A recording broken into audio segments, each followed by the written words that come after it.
tidak mengerti tempat itu bisa seberbahaya itu. Setiap kali seseorang melakukan ini dengan salah, sesuatu yang mengerikan terjadi pada mereka. Sekarang aku mengerti. Banyak orang yang hilang. Agak menakutkan. Rasanya hampir seperti segitiga Bermuda. Ada sesuatu yang terjadi di Pulau Hawaii. Terlalu banyak orang yang tiba-tiba menghilang begitu saja. 2 hari sebelum dia menghilang, mereka mengerumuninya, mencoba mencekik Shanice. Sleeping bag-nya hilang, hampir seperti dia dibawa pergi di tengah malam. Ini gila. Orang-orang benar-benar menghilang begitu saja dari muka bumi. Sebagai seseorang yang tinggal di pulau ini, kamu percaya bahwa ada hal buruk yang terjadi pada orang-orang. Pulau ini entah menerima kamu atau memakanmu hidup-hidup. Terkadang pulau ini mengambil sesuatu sebagai tumbal. Aku berharap Mama bisa kembali. Eyo. Berikan aku banteng kandang itu. Apa yang terjadi? Maksudku, dia begitu saja menghilang.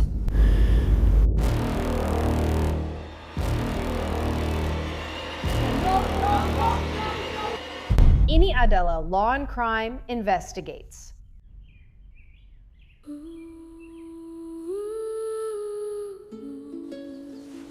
Sepertinya mustahil bagi sebuah pulau sebidang tanah untuk memanggil orang-orang. Tapi entah bagaimana, Pulau Hawaii melakukannya.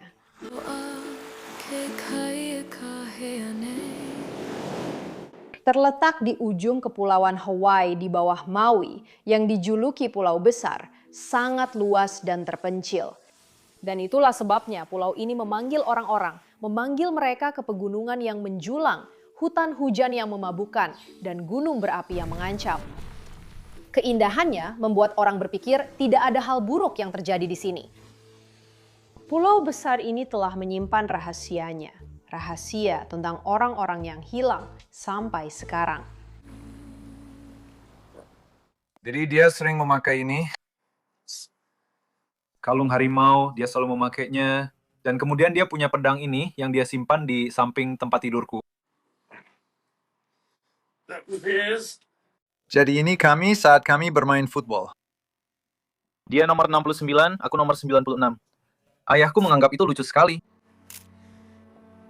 Itu adalah kembar, memang kembar.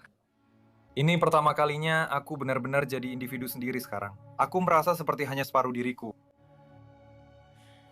Aku bahkan sudah tidak suka ulang tahunku sendiri lagi, karena ulang tahun kami jatuh pada hari yang sama. Jadi aku pikir dia dibunuh. Dia mungkin saja mengapung di lautan, atau terkubur di suatu tempat dan membusuk, kau tahu. Tanpa ada yang tahu di mana dia berada, dan tanpa ada yang mencintainya lagi.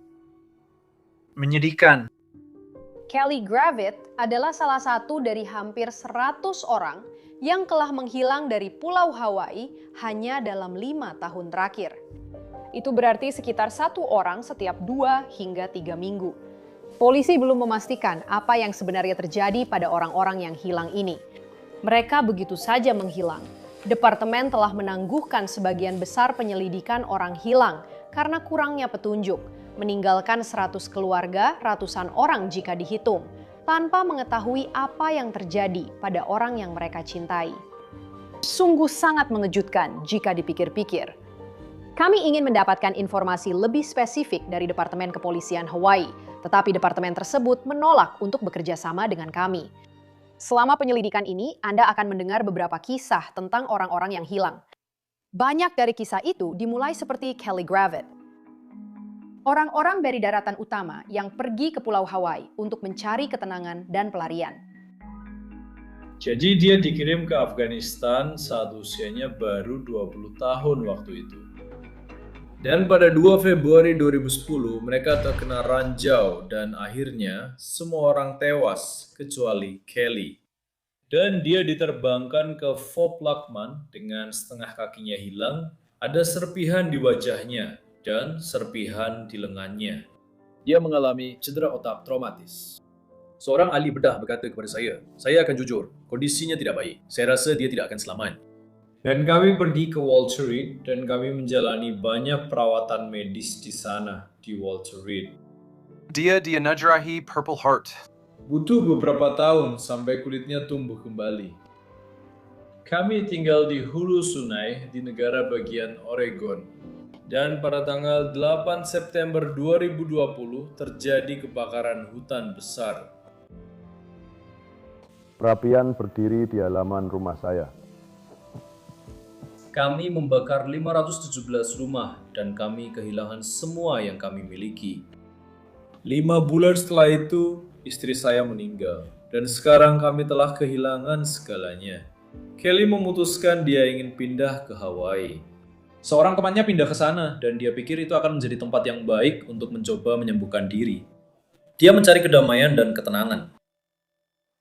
Dan pada awalnya, Kelly menemukannya di Pulau Hawaii, di sebuah daerah bernama Pahoa. Itu adalah tempat yang sering didatangi banyak orang ketika mereka datang untuk memulai hidup baru di Pulau Hawaii. Tapi itu tidak dianggap sebagai daerah yang aman. Ada banyak narkoba, pencurian, dan pembobolan di sana. Pusat kota Pahoa hanya ada segelintir tunawisma dan pemabuk. Tidak ada tempat lain untuk pergi. Itu hanya sebagian kecil dari apa yang sebenarnya terjadi di pusat kota Pahoa. Itu tidak aman. Bahkan setelah kami menganalisis catatan polisi yang bersifat publik, muncul sebuah pola. Dari 93 kasus orang hilang yang kami lacak selama 5 tahun terakhir, sebagian besar orang terakhir terlihat di 3 daerah Hilo, Kailua Kona, dan Pahoa. Bukan kebetulan, tempat-tempat itu termasuk komunitas dengan tingkat kejahatan tertinggi di pulau ini. Tapi meskipun begitu, ayah Kelly, Jeff Gravett Sr., mengatakan Kelly sangat mencintai Pulau Hawaii. Dia suka pakaian tie-dye. Dia suka apa yang mereka sebut Sunday Funday, ikut sesi main drum bersama. Dia suka obat-obatan penyembuhan alami. Dia suka bisa memetik buah, bisa makan langsung dari alam. Dan tidak peduli seberapa keras Kelly Gravett berusaha menjadi salah satu dari mereka, menjadi orang lokal. Dia tidak bisa karena dia tidak lahir di sana. Dia bukan orang asli, dia adalah orang luar. Dan tidak mudah menjadi orang luar di pulau besar itu. Orang-orang lokal menyebut mereka orang-orang seperti Kelly Howleys. Dia diganggu saat pertama kali pindah ke sana. Saya rasa mereka memperlakukan saudara saya hampir seperti seorang penyerbu. Seseorang menculik dia dan menahannya selama sekitar 36 jam, dan dia berhasil lolos, meyakinkan orang itu untuk melepaskannya. Mereka menuduhnya mencuri beberapa barang, padahal dia tidak melakukannya. Dia tidak perlu mencuri apapun. Dia punya pensiun militer dan pensiun jaminan sosial. Dan dia tidak kepepet soal uang. Dia pulang naik pesawat dan tinggal bersamaku selama entah 2 atau 3 bulan, kau tahu. Dan dia menceritakan semuanya kepadaku. Lalu dia bilang, kau tahu ya, aku sebenarnya agak rindu Hawaii dan orang-orang di sana. Kami menyebut mereka orang-orangnya. Kau tahu, meskipun itu terjadi, dia memutuskan bahwa dia merindukannya dan ingin kembali ke sana. Dan bahkan dia berhasil meyakinkan saya untuk ikut pergi juga. Jadi, kau tahu, dia tinggal di Hawaii. Saya juga tinggal di Hawaii. Saya tinggal di sebuah perkebunan teh Mamauke seluas 26 ekor di perbukitan. Kami bertemu setiap akhir pekan. Dia akan datang dan menginap di tempat saya. Saya juga akan menemuinya di sana.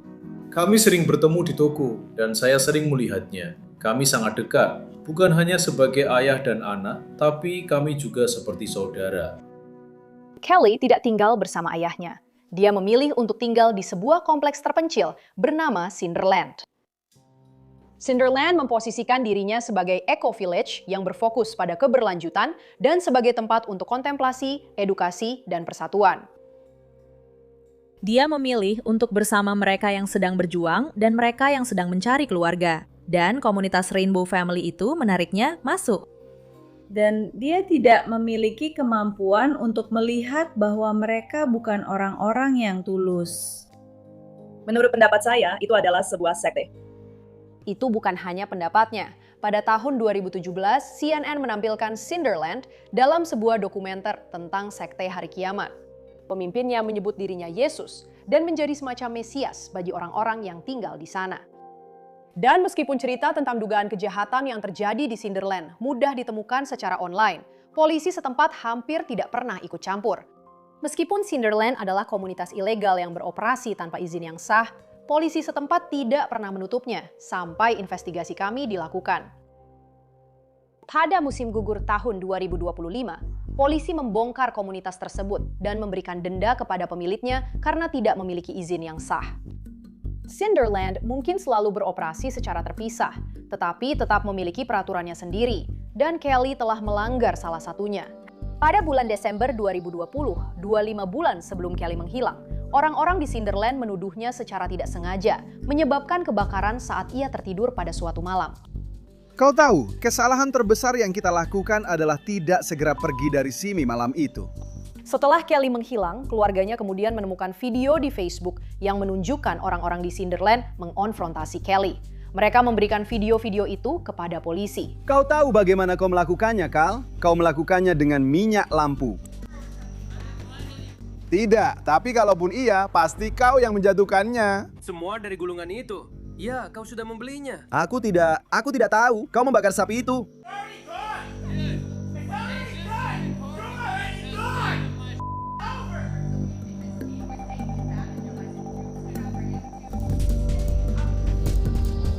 Kelly terpaksa melarikan diri dari Cinderland setelah dia mengatakan bahwa para penduduk di sana mengancamnya. Teman Kelly, Ponder, merekam video Kelly ini beberapa minggu kemudian saat dia menceritakan apa yang terjadi. Ngomong-ngomong, kupikir lebih baik tanya ke Kel, apa yang terjadi di Cinderland, bro? Kamu tahu, mereka menyuruhku pergi, dan aku mulai mengumpulkan barang-barangku. Dan kurasa aku nggak pergi cukup cepat, karena mereka mulai mengambil sekop dan bambu. Mereka mulai mengejarku ke sana kemari. Aku membuat kesalahan dengan mengambil sesuatu untuk mencoba membela diri, karena aku benar-benar takut akan nyawaku. Lalu mereka mulai menyerangku lebih keras, seperti kau tahu, mereka mulai mengancamku dengan senjata mereka. Akhirnya aku menjatuhkan benda yang kupegang. Oke, aku pergi. Tolong, biarkan aku pergi dengan damai. Lalu aku berjalan ke mobilku, masuk ke dalam mobil, dan pergi dengan damai. Aku sudah mencoba menghubungi Hajis untuk memberitahunya bahwa kalau ada biaya yang keluar karena kejadian ini, aku ingin menggantinya. Aku cuma mau bilang, aku sayang kalian semua. Dan kalian semua membuatku takut, dan aku minta maaf kalau kalian merasa seperti itu. Tapi ada kebenaran dan ada ilusi, dan itu terserah kalian untuk menentukannya. Tapi sepertinya orang-orang Cinderland belum siap untuk melanjutkan hidup. Keluarganya juga menemukan video mengganggu ini di Facebook, yang kemudian mereka kirimkan ke polisi. Seorang pembuat onar, kamu menghapus akunmu sebelum pergi. Lihat, aku membakarnya. Dan aku bilang, aku akan membayarmu bulan depan. Dan aku akan melakukannya. Aku akan membaginya, dan aku akan jadi 300, ya? Dan kamu memutuskan untuk berpesta. Itu adalah kecelakaan. Bro. Aku akan menanggung akibatnya. Aku sudah mencoba menghubungimu selama berbulan-bulan, tapi kamu tidak pernah bisa menghubungiku. Video itu diunggah sekitar sebulan sebelum Kelly menghilang. Sekitar waktu yang sama, April 2023, Kelly Gravitt kembali mendapat masalah, larut malam di luar sebuah bar lokal. Saya melihat sebuah minivan dan 2 sepeda motor berhenti. Dan saya bilang ke teman saya, sesuatu yang buruk akan terjadi. Jadi saya mengeluarkan ponsel saya dan mulai merekamnya. Saya bilang ke dia untuk diam saja. Eric Meeker, seorang penduduk lokal, merekam pertengkaran panas itu. Dia ingat bagaimana dia melihat Kelly berbaring di jalan. Kelly benar-benar menempelkan lututnya ke tanah dan bahunya ke tanah. Dia benar-benar serius melakukannya. Kamu bisa dengan jelas mendengar mereka berteriak. Dia tidak akan bilang tolong. Tolong! Kamu tahu, Peter minta maaf kepada mereka atau apapun, dia minta maaf kepada dia.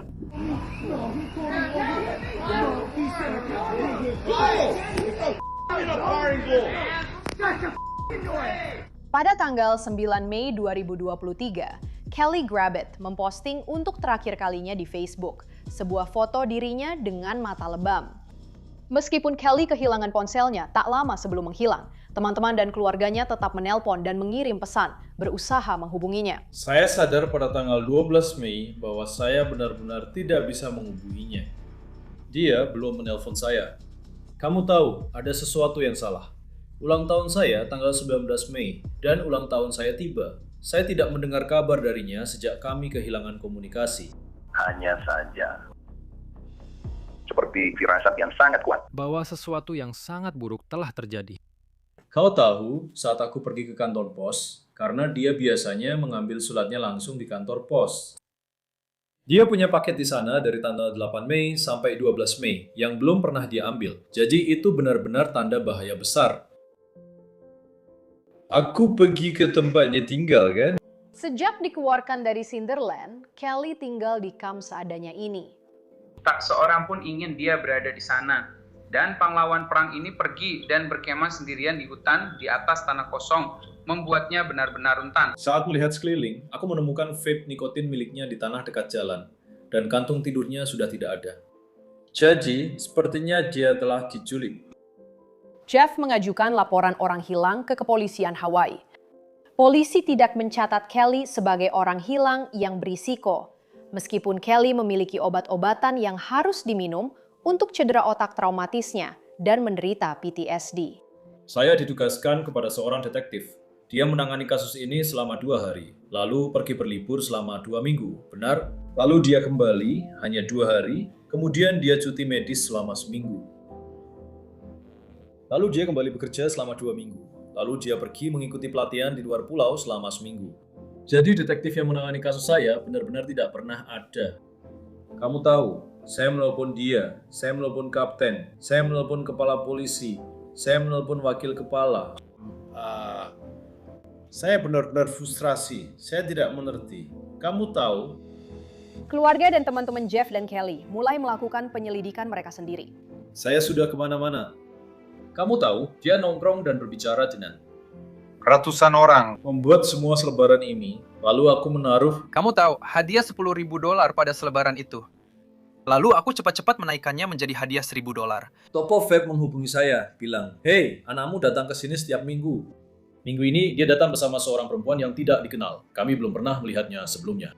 Dan Stefan, kami punya rekamannya di kamera video kan? Jadi kamu bisa bilang ke polisi kalau mereka bisa datang dan mengambilnya. Jadi saya sudah memberitahu polisi tentang hal itu. Mereka tidak pernah datang untuk mengambil videonya. Mereka baru datang untuk mengambilnya setelah 6 bulan. Maaf, rekamannya sudah tertimpa. Beberapa bulan kemudian, di musim panas itu, keluarga Kelly kembali menemukan video yang mengganggu di Facebook dan menyerahkannya kepada polisi. Video itu diposting beberapa bulan setelah Kelly menghilang.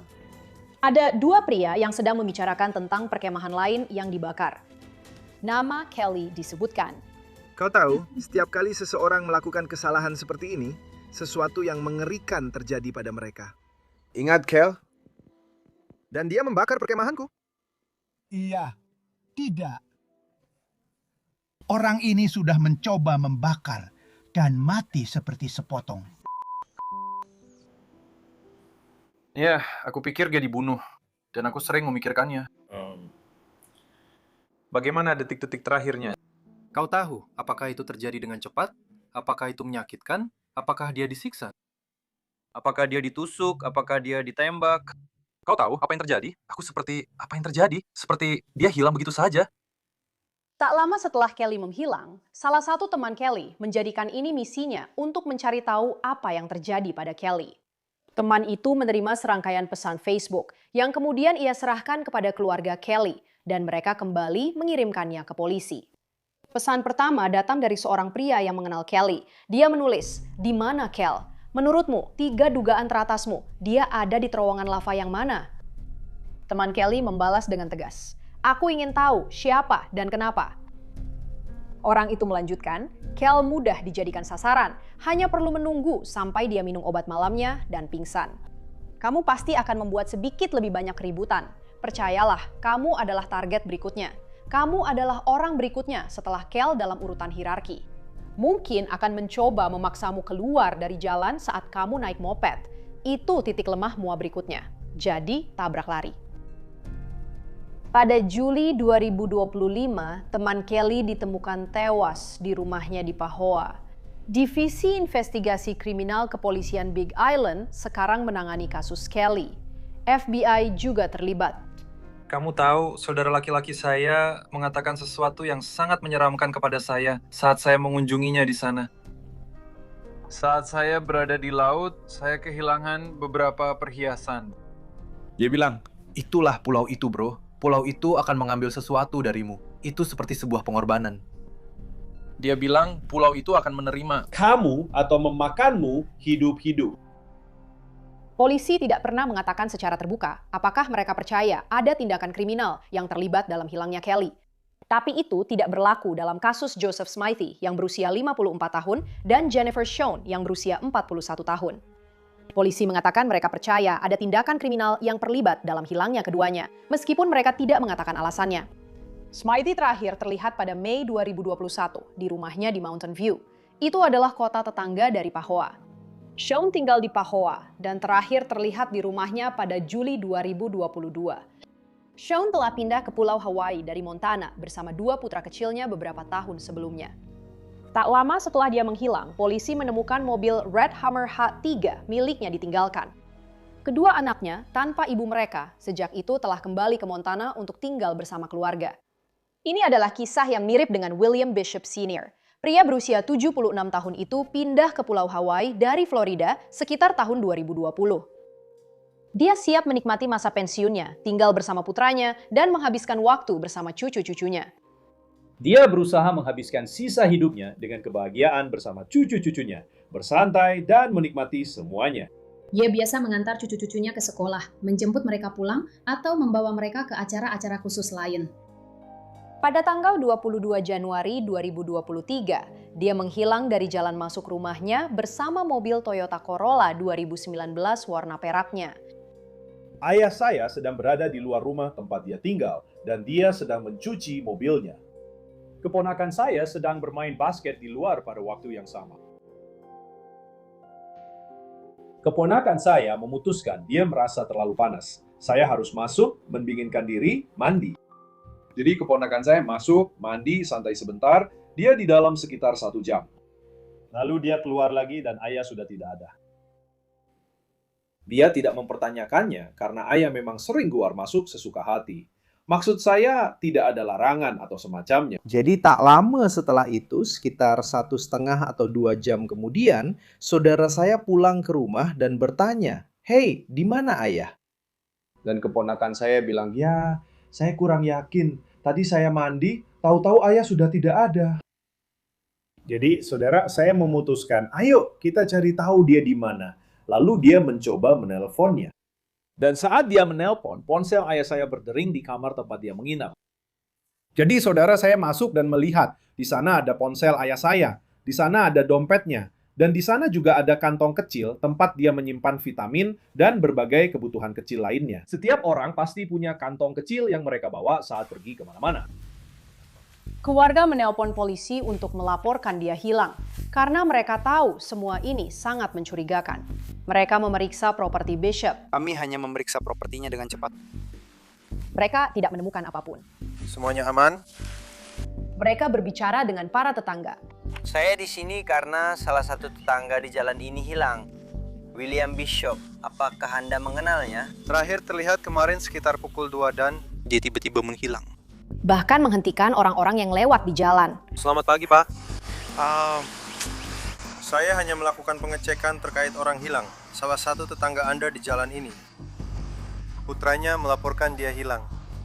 Keluarga itu memeriksa pesan teks dan email ayah mereka, tapi tidak menemukan apapun yang menunjukkan bahwa William berencana meninggalkan keluarganya. Ayah kami tidak akan mau pergi. Dia sangat mementingkan keluarga. Dia ingin selalu ada bersama kami. 1 bulan kemudian, di bulan Februari, seorang wanita datang ke kantor polisi setempat. Dia mengendarai mobil, sebuah Toyota Corolla perak yang dia akui kepada petugas bahwa itu bukan miliknya. Ada narkoba di dalam mobil itu. Sabu-sabu tepatnya. Mobil itu penuh dengan sampah. Ada puntung rokok dan dompet, seolah-olah seseorang sudah menggunakan mobil itu cukup lama. Saat polisi memeriksa nomor rangka, itu tertutup dengan selembar karton. Mereka melepas karton itu, memeriksa nomor rangka, dan ternyata itu adalah mobil William Bishop Sr. Tapi plat nomornya bukan milik dia. Itu adalah plat nomor curian. Menurut catatan polisi, wanita itu mengatakan kepada polisi bahwa dia mengambil mobil itu dari ibunya, yang entah bagaimana mendapatkan mobil itu seminggu sebelumnya. Ibunya mengatakan kepada polisi bahwa dia mendapatkan mobil itu dari seorang pria berambut gimbal di pantai. Dia mengatakan kepada polisi bahwa dia sedang memetik kelapa ketika pria itu menawarinya untuk membeli mobil seharga $5.000. Dia mengatakan bahwa dia mencoba mobil itu, menjemput putrinya, berhenti di toko kelontong setempat, dan saat itulah putrinya mencuri mobil itu darinya. Tapi jelas, seseorang telah berada di dalam mobil itu lebih dari beberapa menit dan punya cukup waktu untuk mengganti plat nomornya. Lalu pada bulan Maret 2023, 2 bulan setelah William menghilang, para penyelidik menemukan sesuatu yang mengganggu. Mereka menemukan adanya darah di seluruh bagian mobil, di lantai bawah kursi pengemudi dan penumpang, di kursi pengemudi dan penumpang itu sendiri, di bantalan kursi belakang, dan di sabuk pengaman tengah. Polisi memutuskan mereka perlu menanyakan lebih banyak pertanyaan kepada sang ibu. Masalahnya sekarang, mereka tidak bisa menghubunginya. Pada tanggal 28 Agustus 2023, mereka mengeluarkan peringatan kepada masyarakat bahwa warga Pulau Hawaii, Roberta Perry, dicari untuk dimintai keterangan sebagai saksi dalam kasus orang hilang. Pada tanggal 5 September, polisi saat sedang menangani panggilan lain, secara tidak sengaja menemukan Perry. Saya terus menelpon petugas Heloy. Saya tidak tahu, dia bilang untuk diinterogasi, tapi saya tidak menanyakan apa-apa padanya. Petugas itu kembali ke mobil patrolinya dan melihat Perry sedang dicari. Dia memberitahu seorang kapten bahwa dia sudah berhasil menghubungi Perry. Ini sebenarnya adalah salah satu kaptennya. Oke. Jadi dia bilang dia sudah meninggalkan pesan suara untukmu. Dia ingin aku memberitahumu bahwa kamu tidak akan ditangkap. Aku tahu. Ya, oke. Ya, kau tahu ini tentang apa ya? Putriku, aku punya mobil ini. Pria ini kelihatannya tidak kelaparan.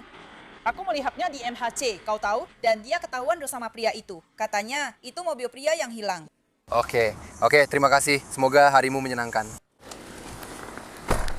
Pada tanggal 12 Oktober, Perry datang ke kantor polisi untuk menjalani tes poligraf.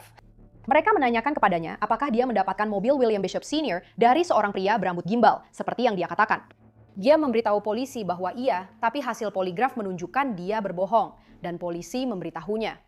Dalam hitungan detik, menurut catatan polisi, Perry langsung mengubah ceritanya secara drastis. Dia mengatakan seorang wanita tunawisma yang tinggal di belakang toko kelontong memberinya mobil itu. Meskipun cerita Perry berubah-ubah, ketika polisi menanyakan apakah dia melukai Bishop atau tahu tentang kematiannya, dia lolos dari tes pendeteksi kebohongan. Setahun kemudian, polisi memastikan bahwa semua darah yang ditemukan di mobil Bishop bukanlah darah manusia.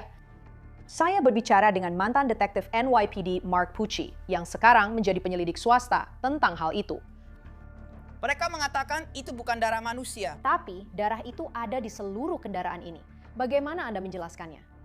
Itu membuat saya percaya bahwa hanya sebagian dari darah itu yang telah terkontaminasi atau tercemar. Tapi keberadaan darah di mobil di mana keluarganya mengatakan bahwa sang ayah adalah orang yang sangat teliti, sangat rapi, bersih, itu adalah tanda bahaya besar.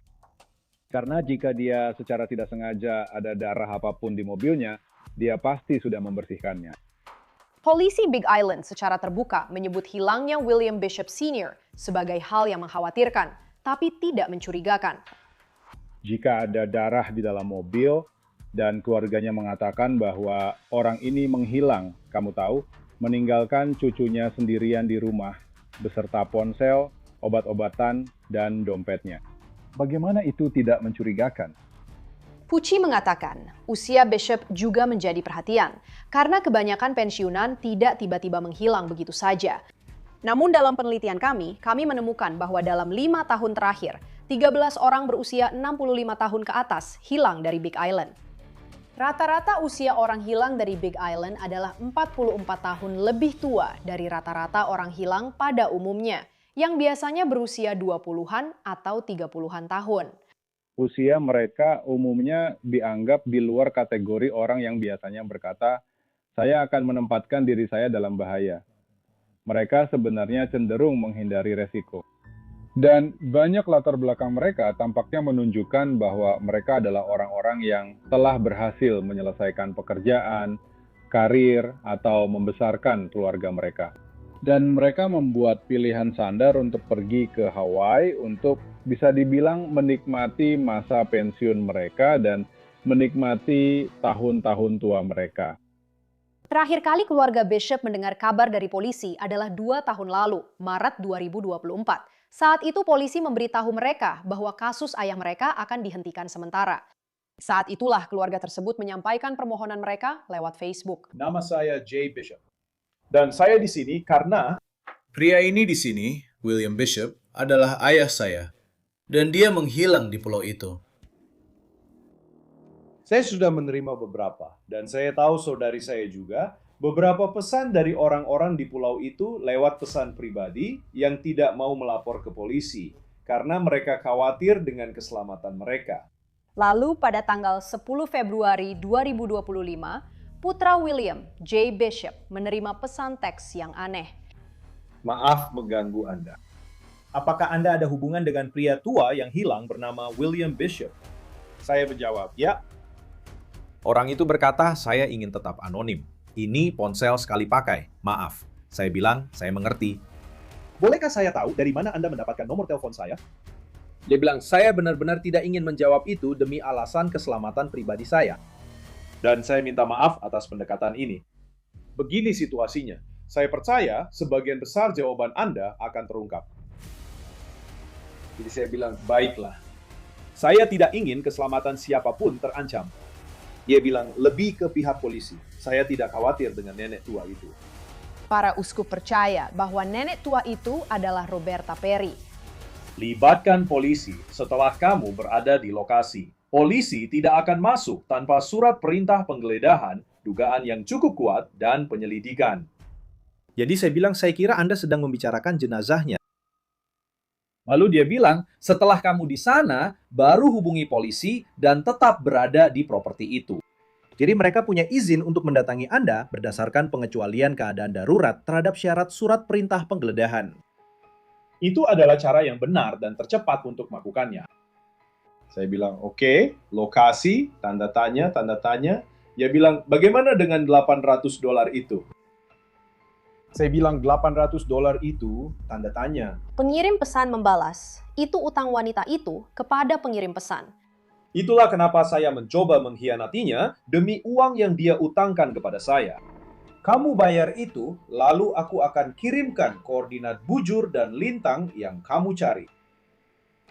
Jadi saya bilang, kami punya hadiah yang lebih besar dari itu untuk informasi yang mengarah ke jasadnya. Tapi tidak ada uang yang keluar sampai jasadnya ditemukan. Dia bilang, ya, saya tahu itu. Yang saya mau hanya $800 saya. Saya bilang, pesan ini bisa jadi buktimu. Saya menawarkan hadiah yang lebih besar dari $800 yang kamu minta. Jika informasi darimu membantu kami menemukan jasadnya, saya jamin kamu akan dibayar. Dan dia tidak pernah membalas kembali. Ini terjadi pada bulan Februari tahun ini, dan saya tidak tahu dari mana dia mendapatkan nomor saya. Maksud saya rasa kami sudah melewati segala macam naik turun, segala emosi selama 2,5 tahun ini. Kami percaya dia sudah tidak bersama kita lagi. Tidak ada yang melihatnya, tidak ada kontak, tidak ada aktivitas di rekening banknya, tidak ada tanda-tanda sama sekali bahwa dia masih bersama kita secara fisik. Tapi itu bukan berarti kami akan menyerah untuk mencoba mendapatkan kepastian. Hati kami belum bisa merelakannya. Connie Fairbanks juga tidak akan pernah menyerah untuk menemukan putranya yang hilang, Landon Fairbanks. Seperti yang lainnya, kehilangannya juga melibatkan mobilnya. Connie mengatakan terakhir kali dia melihat putranya yang berusia 42 tahun adalah sekitar pukul 7 pagi pada tanggal 3 Agustus 2022. Landon menderita gangguan bipolar dan dia sempat mengatakan sesuatu yang mengganggu kepada Connie saat dia meninggalkan rumah pagi itu. Dia mengatakan bahwa mungkin Dustin dan aku akan lebih baik tanpa dirinya. Aku bilang, tidak Landon. Kapan kamu mulai sadar? Ya ampun, dia belum pulang. Sekitar tengah hari. Jadi saat itu kamu khawatir dia ada di mana. Lalu kamu mendapat telepon. Benar. Wanita ini menelponmu dan apa yang dia katakan? Dia bilang kalau mobil Landon ada padanya. Dan aku langsung bilang, apa? karena kamu tidak kenal wanita ini. Tidak, sama sekali tidak. Wanita itu mengirimkan foto ini kepada Connie, foto terakhir Landon Fairbanks yang sedang berdiri di samping mobilnya. Apa yang dia katakan ada di selembar kertas itu? Tertulis bahwa saya, Landon Fairbanks, menyerahkan mobil saya. Kurang lebih seperti itu. Aku menandatangani penyerahan mobilku kepada entah siapa nama suaminya dan menuliskan nomor teleponku di selembar kertas itu. Apakah kamu bertanya pada wanita ini bagaimana dia mengenal putramu? Iya. Dan dia bilang, aku tidak mengenalnya. Dia bilang, ya, kamu tahu, kamu sebaiknya datang dan ambil mobilnya. Dan aku bilang, ya, kami akan datang dan mengambil mobilnya. Tapi kamu tahu, aku ingin bicara dengannya karena mereka adalah orang terakhir yang melihat Landon. Dan aku ingin tahu apa yang dia ketahui. Jadi kamu menelpon polisi dan kamu bilang? Aku bilang, kamu tahu, dengar, aku mendapat telepon dari wanita ini. Tentang putraku, Landon Fairbanks, dan bahwa dia telah meninggalkan mobilnya di tanah mereka. Dan itu sudah berjam-jam yang lalu. Dan aku juga belum mendengar kabar darinya. Lalu aku bilang, aku ingin ada polisi yang datang mengecek ini. Connie langsung masuk ke mobilnya dan menuju ke rumah wanita itu. Mobilnya ada di jalan masuk rumahnya, di halaman. Di mana itu? Di jalan masuk rumahnya. Jadi kamu sampai di sana, kamu melihat mobilnya. Apa yang kamu lakukan? Ya, dia kuat. Dan kamu tahu, aku menanyainya tentang dia.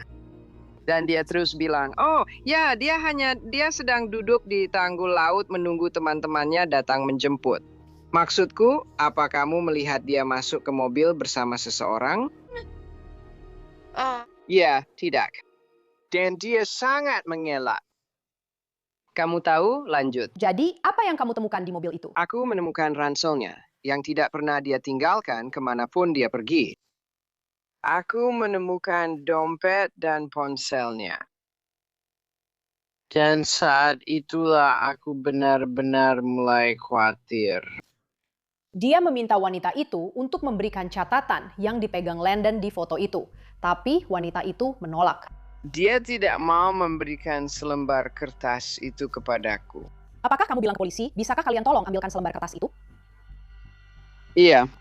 Dan detektif itu bilang ke aku, oh ya tidak, kami tidak bisa melakukan itu. Tidak mau membuat dia marah.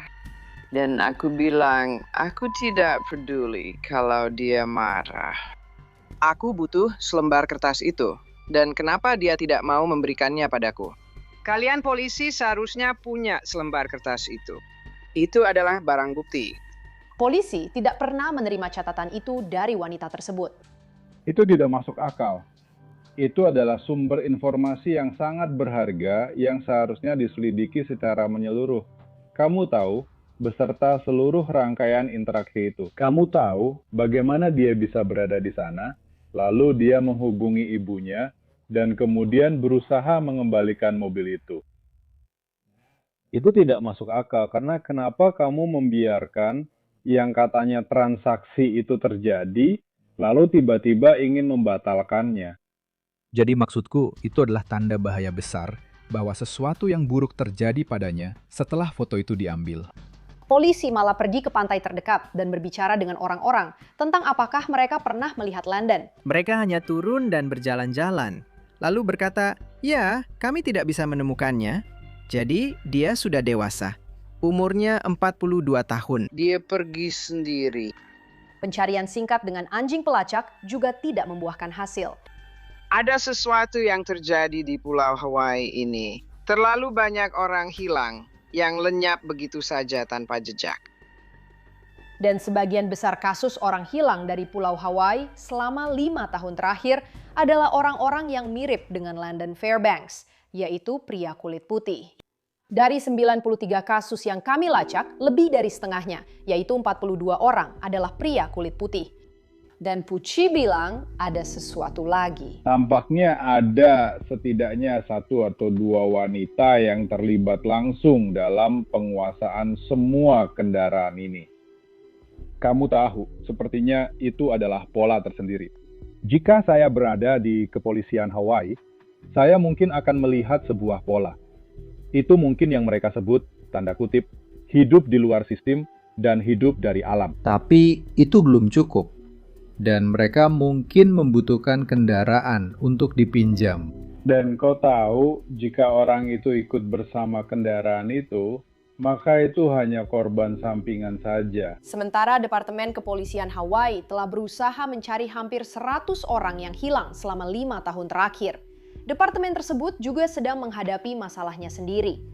Catatan publik menunjukkan bahwa sejak tahun 2021, setidaknya selusin petugas dari departemen tersebut telah diberhentikan, dituduh melakukan penyerangan, mengemudi dalam keadaan mabuk, pencurian, pelecehan, perampokan, pelecehan seksual, masuk tanpa izin, mengutak-atik barang bukti, dan memalsukan catatan. Kasus-kasus tersebut telah diserahkan kepada jaksa penuntut. Puluhan petugas lainnya telah diskors karena pelanggaran, seperti tidak mengaktifkan kamera yang terpasang di tubuh mereka, membuang barang bukti, dan penggunaan kekuatan berlebihan.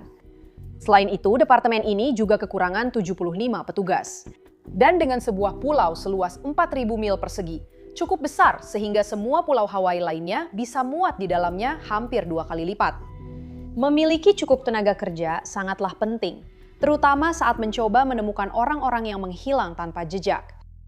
Di sini, polisi punya terlalu banyak pekerjaan dibandingkan jumlah petugas polisi yang ada di lapangan. Harus ada satuan tugas khusus yang dibentuk untuk menangani orang-orang hilang, yang melibatkan banyak instansi yang bisa menyelidiki secara mendalam, yang punya orang-orang yang benar-benar bisa memeriksa situs-situs web ini, dan melakukan apa yang kami lakukan setiap hari. Pasti ada lebih banyak hal dalam cerita ini daripada yang sudah pernah diselidiki atau diketahui sebelumnya. Sejak tahun 2026, departemen ini kini secara aktif meningkatkan upaya perekrutannya, memperbaiki kerjasama dengan masyarakat, dan mendukung pendidikan tinggi bagi para petugasnya. Keluarga para korban yang hilang berharap departemen tersebut juga akan membuka kembali kasus orang-orang yang mereka cintai.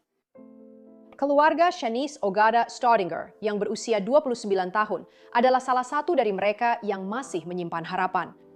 Sebelum dia menghilang, Shanice, seorang ibu dari 2 anak perempuan kecil, menggunakan narkoba dan terjerumus ke pergaulan yang salah. 3 hari sebelum menghilang, seorang pria dan seorang wanita menyerang Shanice.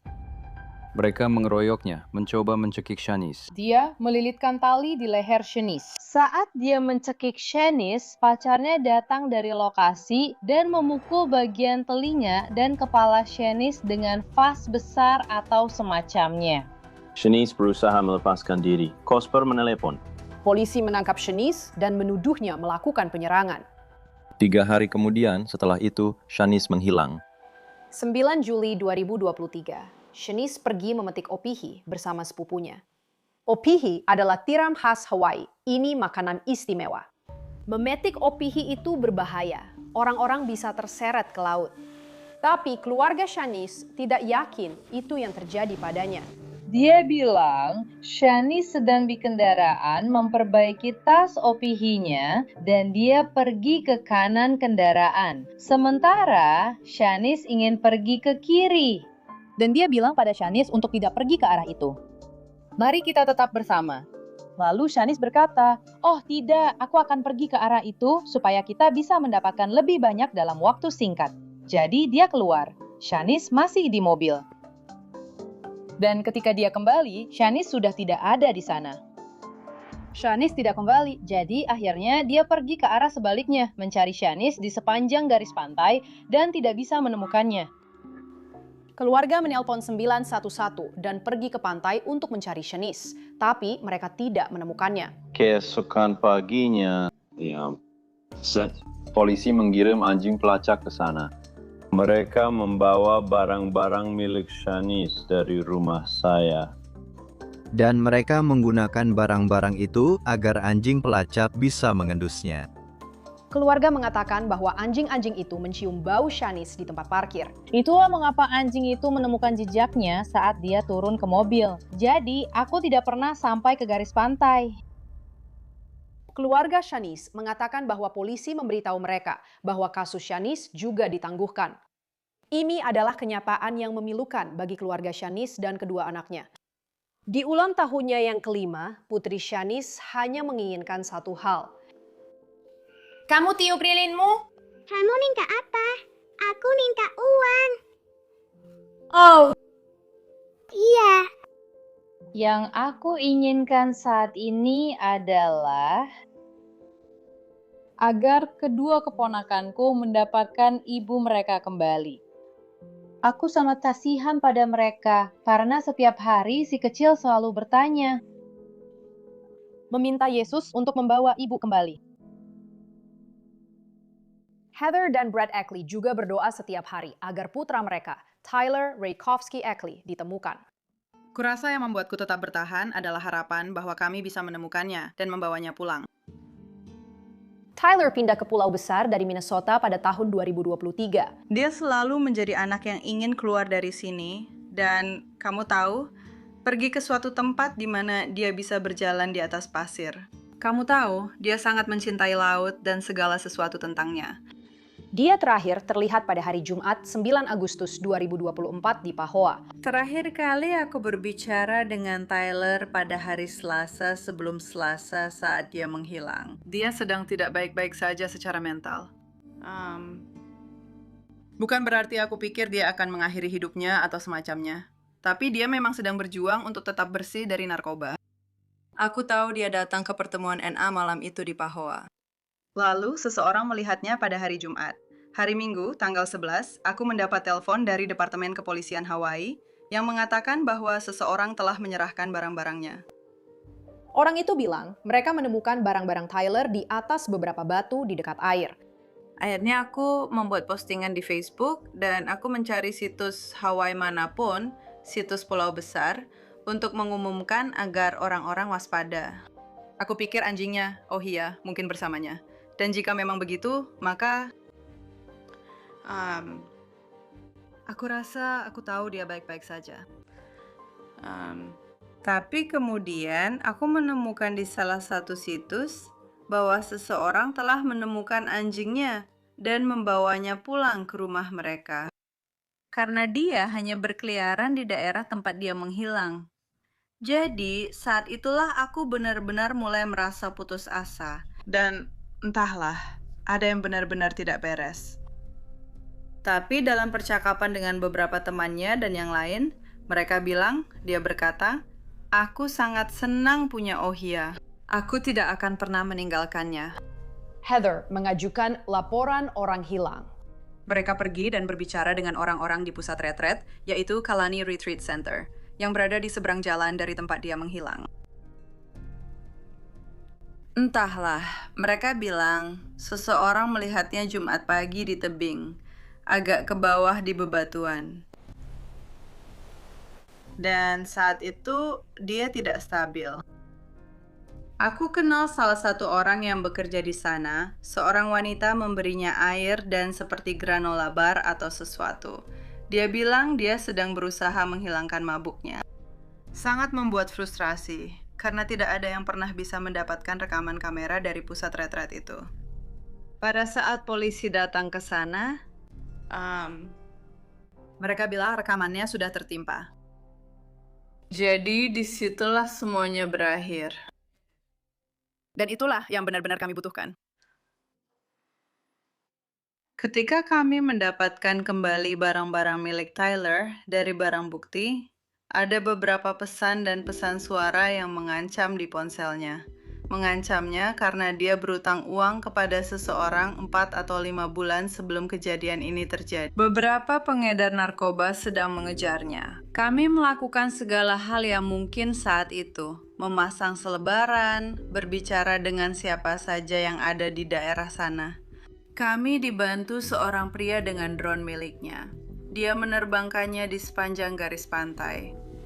Tidak menemukan apapun. Aku merasa mengecewakannya karena kami belum menemukannya. Holau Leslie Yap tahu persis bagaimana rasanya. Ada begitu banyak tentang Oa yang ingin aku... Orang-orang ingat, maksudku... Maaf. Saudaranya, Earl Oahain, seorang nelayan, menghilang pada April 2025. Dia terakhir kali terlihat di kapalnya. Kamu tahu, dia sangat menikmati laut. Dia sudah memancing seumur hidupnya. Kami berasal dari keluarga nelayan. Oa belajar berselancar sebelum dia belajar berenang. Dan aku sangat yakin bahwa jika dia berada di laut, dia adalah nelayan yang hebat. Dia pasti akan baik-baik saja, apapun kondisinya. Sejauh yang diketahui keluarganya, dia tidak pernah pergi keluar di tengah malam. Tapi orang terakhir yang melihatnya, anak buah kapalnya, mengatakan itulah yang dia lakukan pada 7 April. Dia pergi ke laut pada pukul 2.30 pagi dan tidak pernah kembali ke daratan. Ternyata anak buah kapalnya tidur di truknya, sedangkan kakakku tidur di truknya sendiri. Anak buah kapalnya mendengar kakakku mencoba pergi pada pukul 2.30 pagi. Dan menurut pengakuannya, dia membantu kakakku meluncurkan perahunya. Ada pencarian yang sangat luas dari Dinas Pemadam Kebakaran Kabupaten Hawaii, penjaga pantai selama 5 hari. Dan setelah itu, keluarga kami membuat GoFundMe, yang akhirnya kami gunakan untuk menyewa orang-orang dengan pesawat di udara, kapal rawai. Jika dia berada di laut, bagaimana mereka tidak bisa menemukannya? Mereka mencari kemana-mana dan tidak menemukan apa-apa. Tidak ada perahu, tidak ada puing-puing, tidak ada apa-apa. Bagaimana kamu menghadapi semua ini sekarang? Dengan menulis lagu untuknya.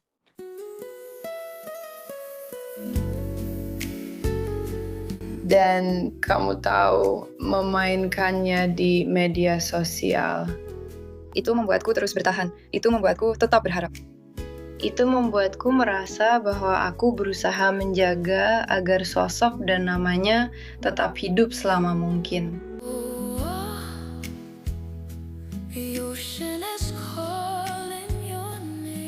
Itulah alasan aku di sini. Hanya agar orang-orang tetap sadar bahwa dia masih hilang. Dan juga untuk orang-orang lain yang hilang di sini sejak awal.